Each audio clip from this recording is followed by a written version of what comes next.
எங்களோட வகுப்பறைகளை பார்க்கலாம்.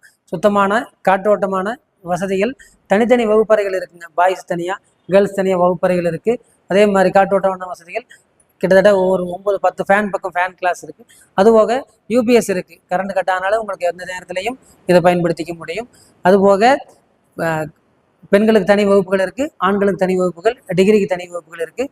இந்த வருஷத்துலேருந்து பார்த்தீங்கன்னா தனித்தட்ட முறையில் மாணவிகளை தனிப்பட்ட முறையில் பயிற்சிகள் எடுக்கிறதுக்கு, ஓய்வு எடுக்கிறதுக்கு தனியாக வகுப்புகள் அரேஞ்ச் பண்ணி கொடுத்துக்கிறோம். அதே மாதிரி ரெஸ்ட் ரூம்ஸ் அப்படின்னு பார்த்தீங்கன்னா பாய்ஸ் தனியாக ரெஸ்ட் ரூம்ஸ் இருக்குது, கேர்ள்ஸ் தனியாக ரெஸ்ட் ரூம்ஸ் இருக்குது. சமமான வசதிகள், தனித்தனி வகுப்பறைகள், பெஞ்சஸ் எல்லாம் பார்த்தீங்கன்னா தனித்தனியாக உங்களுக்கு ஒரு பெஞ்சில் 4 பேர் உட்கார மாதிரி விசாலமாக உட்காந்து படிக்கிற அளவுக்கு விஷன்ஸ் இருக்குது. ஏன்னா வெளிச்சம் இருக்கணும், ஒரு கல்வி கற்றுக்கு உண்டான சூழ்நிலைகள் இருக்கணும். அரசனுடைய விதிகள் படி அகலமான காற்றோட்டம் நிறைந்த வகுப்புகள் இருந்தால் தான் மாணவிகள் கவனிக்கிறதுக்கு உண்டான சூழ்நிலைகளை ஏற்படுத்த முடியும். அதுக்காக தான் நீங்கள் எந்த நேரத்தில் நினைச்சாலும் வகுப்புகளை தேர்ந்தெடுத்துக்கலாம். இந்த மாதிரி அனைத்து வசதிகளும் நம்ம கல்வி நிறுவனத்தில் ஏற்படுத்தி கொடுத்துக்கிறோம்.